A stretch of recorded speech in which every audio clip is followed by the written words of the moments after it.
А ну нафиг. Привет! Ну что, хотелось бы записать небольшой топ-5 приманок по головлю в 2025 году. Год оказался непростой, потому что фактически не было как таковой весны полноценной. Был очень теплый март у нас, а апрель и май были холодными.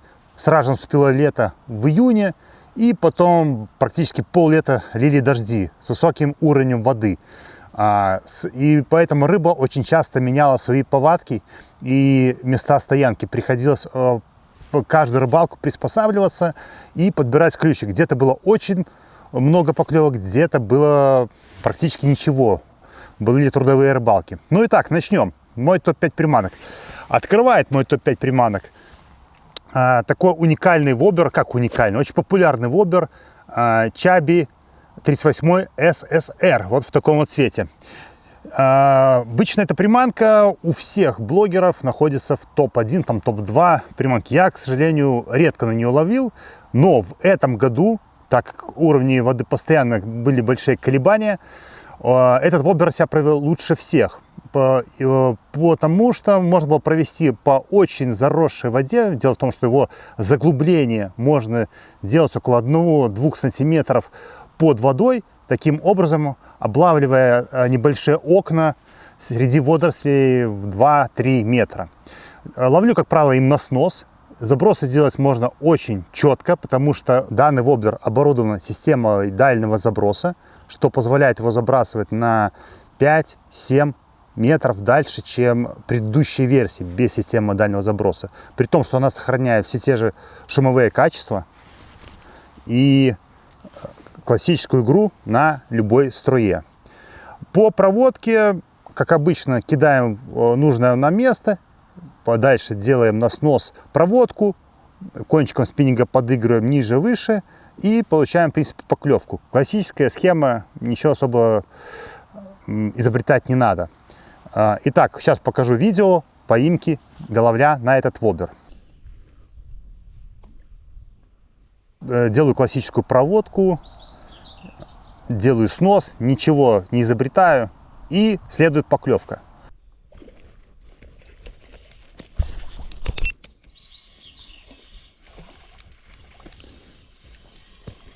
Еще одно видео ловли очень запрессованной реке в пределах Минска. Делаю заброс, жду, получаю поклевку. Все классическая схема. Также хотелось бы добавить, что Джакал в этом году... О, пошел дождь, к счастью. Также в этом году Джакал ввел новую новинку 30 миллиметров крэнк. Очень долгожданная приманка, потому что были классические вобера на 41, а вот не было на 30 миллиметров. Наверное, надо прекратить, потому что идет довольно сильный дождь. Продолжим? Ладно. Работаем в любых условиях. На втором месте у нас находится новинка этого года. Это тоже от фирмы Jackal. Какая-то реклама Jackal сплошная. Не знаю, но вот ловит оно и все. Это Abe Minnow.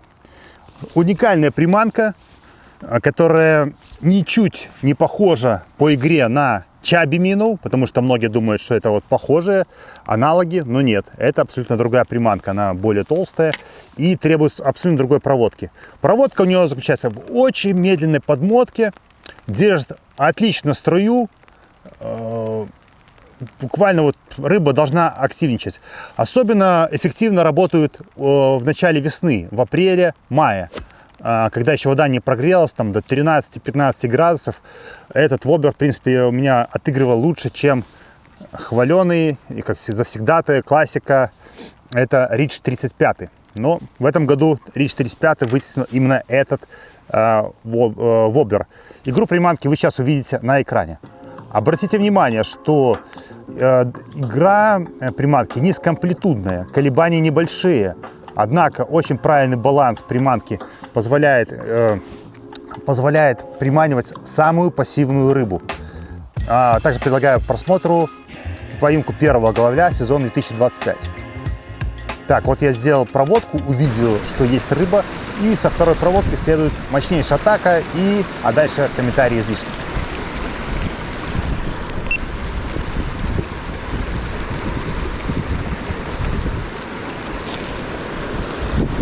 О май гаш. Ух ты. На третьем месте это мой любимчик Smith Camion Magnum SSR в таком вот цвете. Шикарная приманка. Мне кажется, она лучше всего раскрывается именно в сентябре, потому что как SSR-версия, так и SR, а также летом. В принципе, комбинация между первым моим местом, вторым и третьим дает лучший результат, потому что они все очень разные вобера. Обычно с этого вобера я начинаю свою ловлю по головлю в любом месте. Это, то есть, мой стартовый вобер, с которого, в принципе, начинается поимки. У него отличный всплеск, отлично летит и, самое главное, он держит абсолютно любую струю. Стабильная игра, классный плюх. Что еще нужно для приманки? Есть копии у меня от Tsuyoki фугасы. Также ловят, но чуть-чуть похуже все-таки будет. Игру приманки вы сейчас увидите на экране. Обратите внимание на амплитудные колебания классического кренка.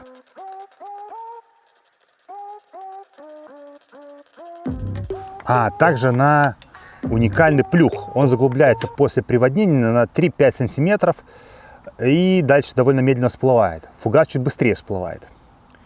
А теперь предлагаю видео поимки головлей во время сплава.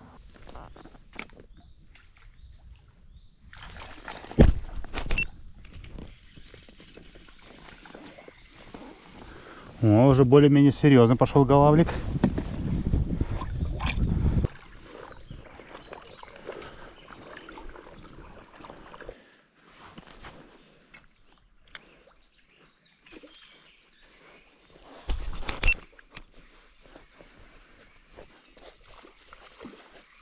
На втором месте это мой любимчик. Топ-1 прошлого года, в этом году на второе место. Это Фукуземи Мини. У меня их много в разных цветах. Есть черные, есть зеленые. Однако, по моему мнению, все-таки вот темный цвет с такой вот голографической попкой, задней частью, привлекает больше всего рыбы именно на плюх. Вообще 80% поклевок, по моим наблюдениям, в этом году было именно на приводнении, на плюх. То есть он заглубляется со своим звуком вот этим, где-то на 3-5 сантиметров, и медленно всплывает, и сразу же следует поклевка. Второе, это, конечно, его игра с его уникальным шумовым эффектом, как будто что-то жужжит. Вот эта вот приманка тоже отлично держит струю. Горизонты можно менять как от 2-3 сантиметров до 40-50 сантиметров, в зависимости от того, как вы подадите на струе. То есть уникальный инструмент, который способен выманить самую пассивную рыбу. Были случаи, когда на одном сплаве мы с моим другом Олесем, независимо друг от друга, находясь на огромном расстоянии друг от друга, в итоге пришли к одной и той же приманке. То есть мы больше всего ловили именно на эту приманку. То есть иногда она работает просто шикарно, лучше всего. Из минусов, конечно, высокая стоимость и то, что она не калибрует рыбу. Она ловит все подряд, от самой мелкой до самой крупной. Вот. Видео игры сейчас я приложу. Смотрите, какая интересная игра. Вот тут можно заглубить его. Высокочастотное колебание. А также смотрите на приводнение. Этот вот плюх, он шикарен. Колебания, которые он дает с учетом его вот этой формы, они дают такой уникальный плюх, который, ну, даже многие вот у меня нотобак, они не так эффективны именно на плюх, как Фукуземи Мини. А также есть копии на ней, этот вобер. У меня Tsuyoki вот такие, но они, к сожалению, топорные, сделаны не так, играют по-другому. Это вот крупная версия, это оригинал. В этом году также вроде бы вышли маленькие версии. Буду пробовать, потому что стоимость высокая, хочется найти какую-то замену.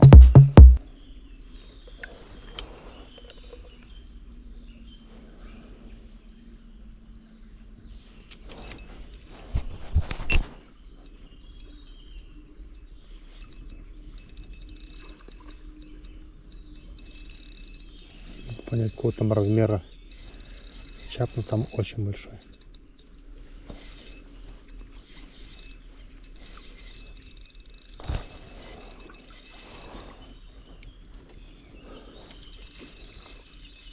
Что это такое вообще? Ух ты, какого-то размера. Кто это? Думаю.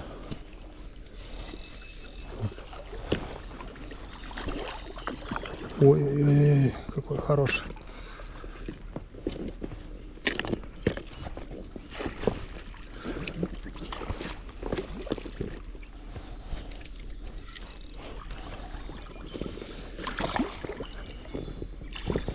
Ё-моё, как тебе взять такого?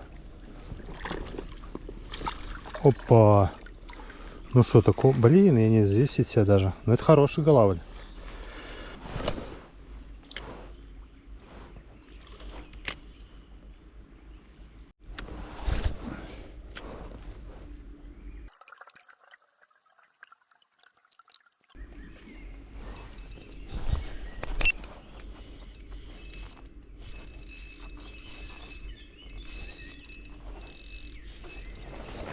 Пойдем спасать. А, наверное, рыбы уже нету. Может, есть, непонятно.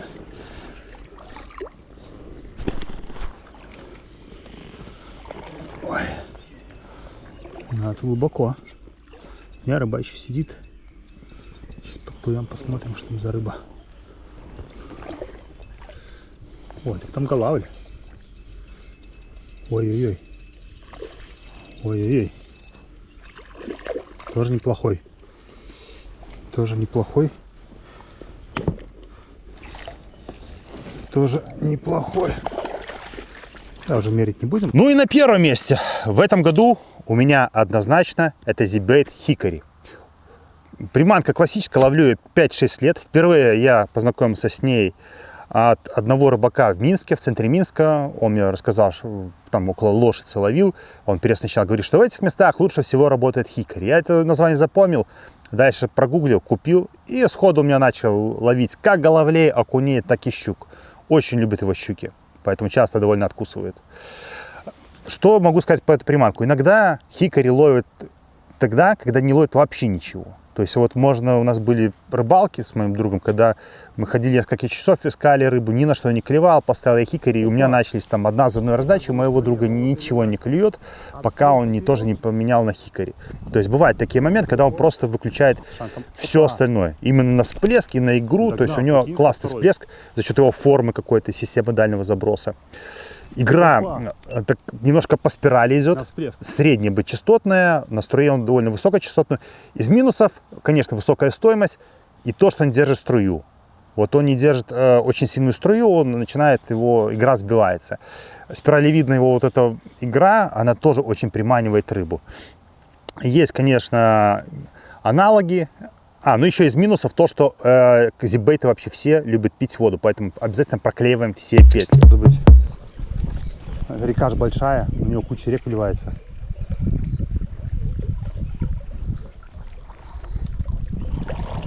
Это могло. Опа!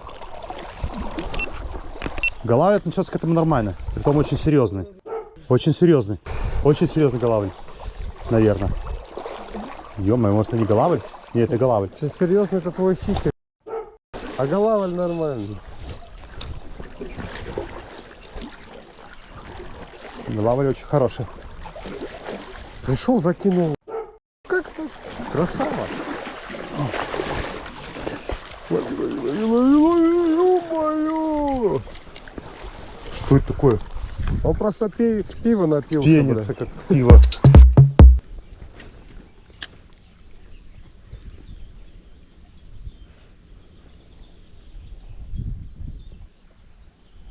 Опа!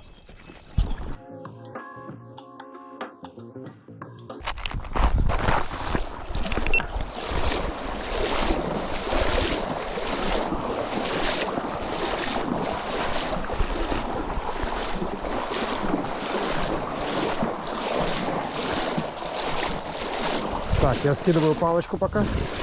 Идем помогать Димасику. Вот это. Вот это нормальный голавлик. Вот это я понимаю. Да, Развал, развал. Также в этом году купил вот такой вот зеленый свет Hickory. Именно вот этот цвет позволил этой приманке выйти на первое место, потому что все-таки в кузе меня больше ловит.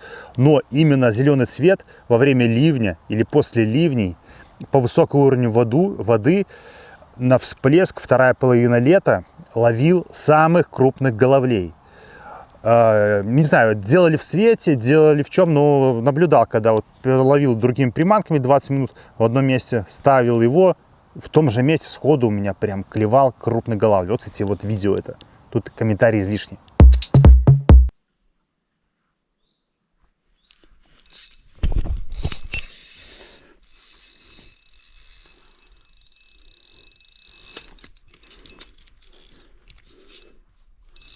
Да ну нафиг.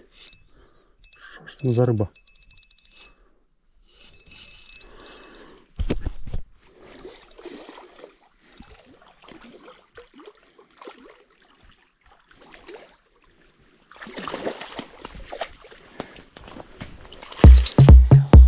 Также обратите внимание на всплеск, как он приводняется.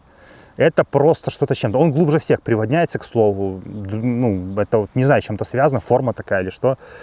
И вот это всплытие очень часто провоцирует именно крупную рыбу. То есть вот почему-то у Шанина, Алексей Шанин, известный рыболов, он его не ставит никогда на первое место, у него он на втором месте, потому что якобы не калибрует. У меня вот именно вот этот цвет калибрует рыбу. Зеленый цвет очень сильно калибрует. Этот, конечно, не калибрует. Не знаю, совпадения или нет, но было около 3-4 рыбалок, где происходила такая тенденция. Двух самых крупных головлей словил я именно на эту приманку.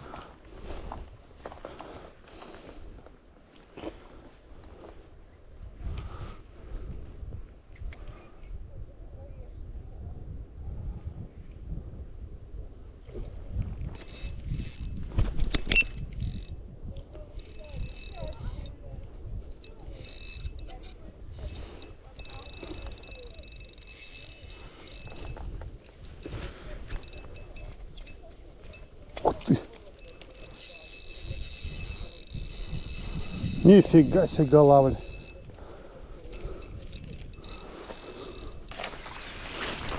Ух ты. Уху-ху-ху-ху. Не ожидал у вас. Хорошая у вас речка, хорошая.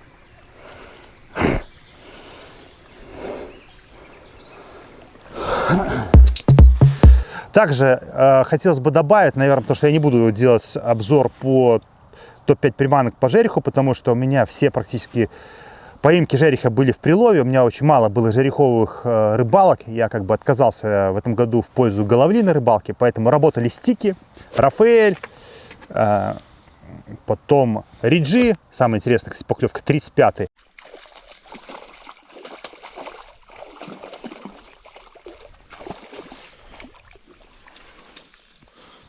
Ну и, конечно, тейлспиннеры, такие как Savage Gear Fat Tail Spin. Вот. Это все, что хотел сказать по поводу моего топ-5 приманок по головлю. Подписывайтесь на канал, ставьте лайки, пишите в комментарии ваш топ-5 приманок, из какого вы района, на что вы ловите. Это очень интересно мне. Также хочу добавить, что у меня появился телеграм-канал. Ссылка будет в описании. Подписывайтесь, там я буду публиковать всю самую интересную информацию, какие-то полезную информацию, какие-то отчеты и предстоящие сплавы. А также, пользуясь моментом, хотел поздравить всех с наступающим Новым годом, пожелать вам удачи, счастья, мирного неба над головой. Так что ждем в 2026 году отличного клёва. Пока!